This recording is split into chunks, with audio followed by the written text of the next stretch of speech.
pour cette première étape. Vous nous emmenez donc avec Gilles Gingler à Rabat, au quartier général de l'antiterrorisme.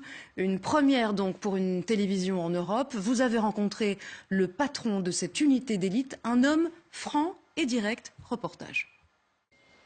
C'est à l'ombre de la prison de Salé que se cache le quartier général de l'antiterrorisme marocain.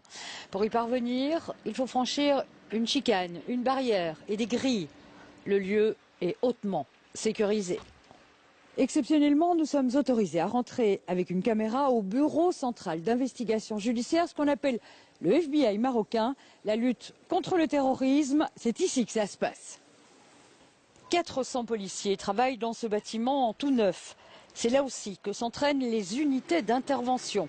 Quelques jours avant notre visite, elles auraient déjoué des attentats visant les policiers et les militaires déployés à Marrakech.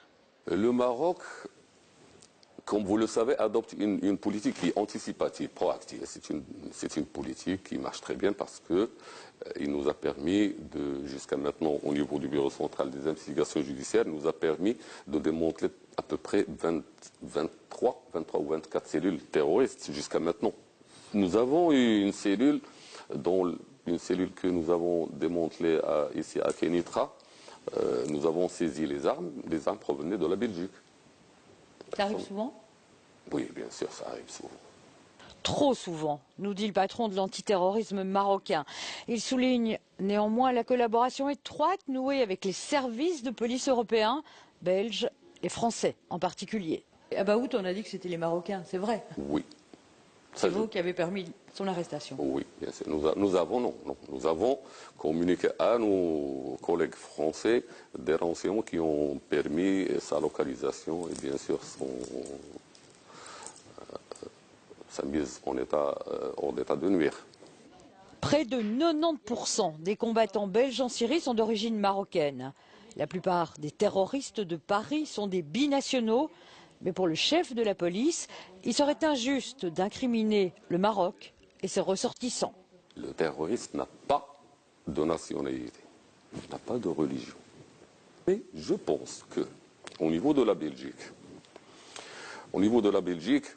il faut d'abord bien contrôler les endroits de détention, d'accord ? Et bien sûr, essayer d'organiser le champ religieux, ne pas laisser ces mosquées qui naissent comme ça dans des garages. Mais nous insistons, n'est-ce pas ici que pourraient se cacher Salah Abdeslam et Mohamed Abrini, toujours en fuite et eux aussi d'origine marocaine? S'ils étaient au Maroc, ils auraient été arrêtés, je pense. Vous le sauriez s'ils étaient au Maroc? S'ils étaient au Maroc. Direct et transparent, c'est ainsi que veut apparaître le patron de la police. Il nous confie son inquiétude à propos de la situation en Libye, mais aussi sa volonté d'aller de l'avant. On va continuer à lutter. On va continuer à lutter contre ce fléau qui a fait beaucoup de dégâts.